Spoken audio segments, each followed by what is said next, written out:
I'm still on my 3-month trial of Apple Arcade, and I still have no intention of renewing it once those 3 months are up. However, I have been keeping an eye on the App Store just to see what sort of games come out and get added to the service, purely out of curiosity. And this new one was recently published by Team 17, and it caught my eye, and I thought I'd give it a try. It's called Summon Quest. The developers describe it as a mobile action RPG with roguelite elements. It's currently only playable via Apple Arcade on iOS, iPadOS, and macOS, so you will need to be an active Apple Arcade subscriber to play it. The size of the game is the same regardless of the platform that you download it on, at just over 650 meg. The game also supports controllers, which is great. However, more on this later. I originally downloaded Summon Quest on my iPad Air, but decided to instead play it on my M2 MacBook Air instead, because it meant that I could have the metal performance HUD on, which I always find interesting. I also wanted to play it on my 27-inch 1440p monitor, which I often connect to my MacBook Air to play games. I had no issues downloading the game from the Mac App Store or launching it via terminal with the metal performance HUD on. Jumping over now to the performance of the game resolution can sort of be adjusted in the settings, but the actual pixel counts are hidden behind a graphics preset. The options include poor, fair, strong, and ultimate. Unfortunately, even the highest graphics option, ultimate, looks to be less than 1080p, to my eyes at least. If I had to guess, it looks closer to 900p.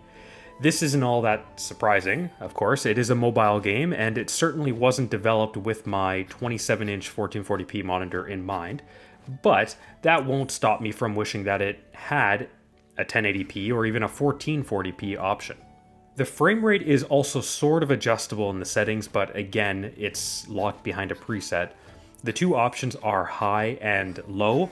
On my M2 MacBook Air, high equals a cap of 60 FPS, and low is 30 FPS. However, it doesn't lock at those frame rates. Using the high option, for example, the FPS jumps around between 55 and 59, and it never hits 60 for some strange reason.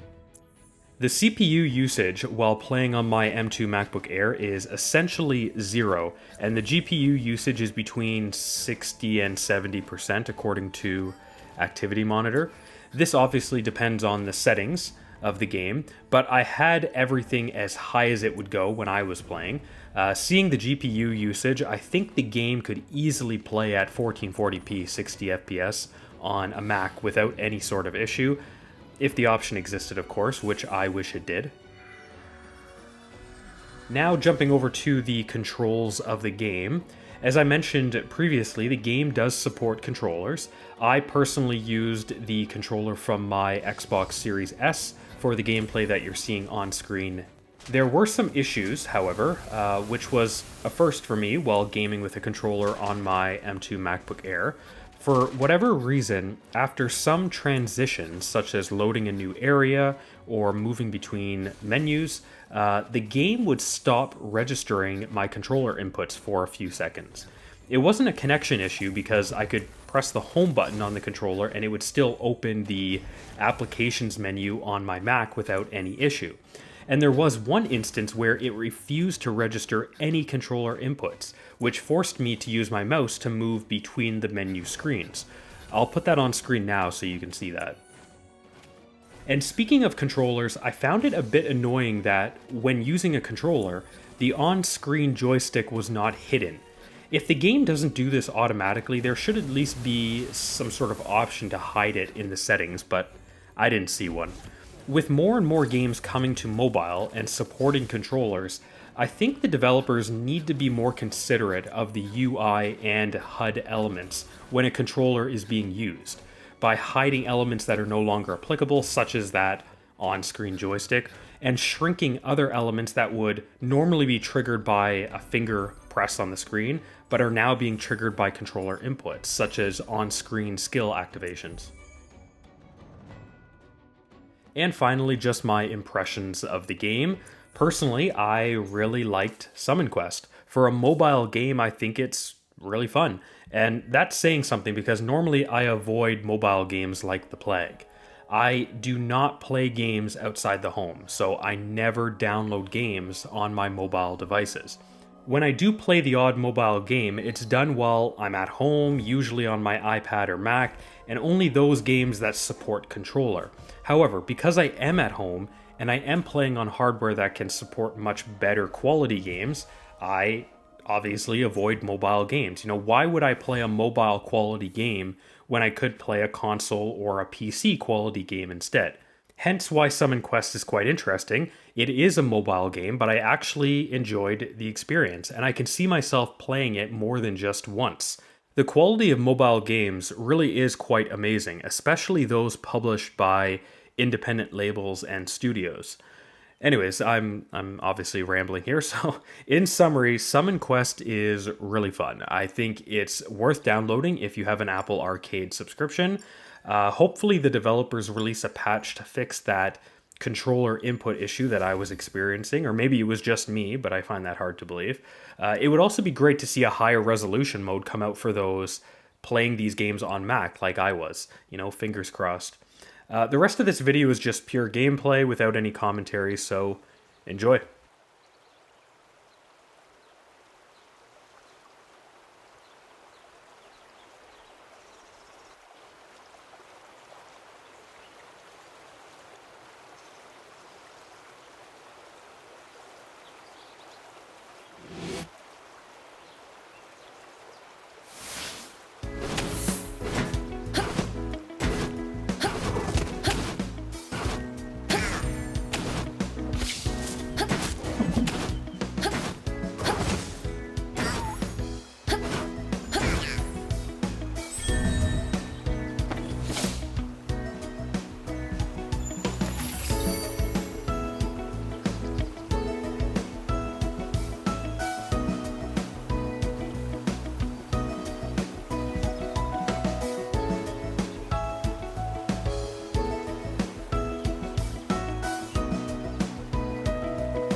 What would you like?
That's funny.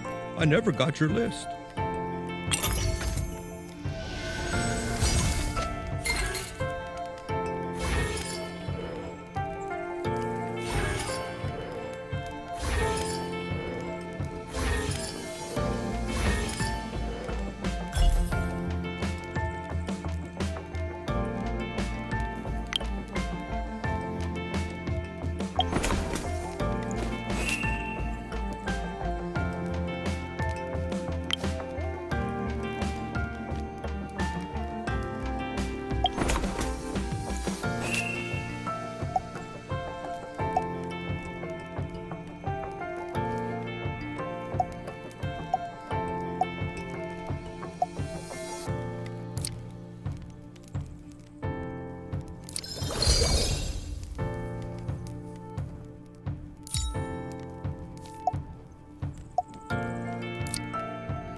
What would you like?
been a good little boy.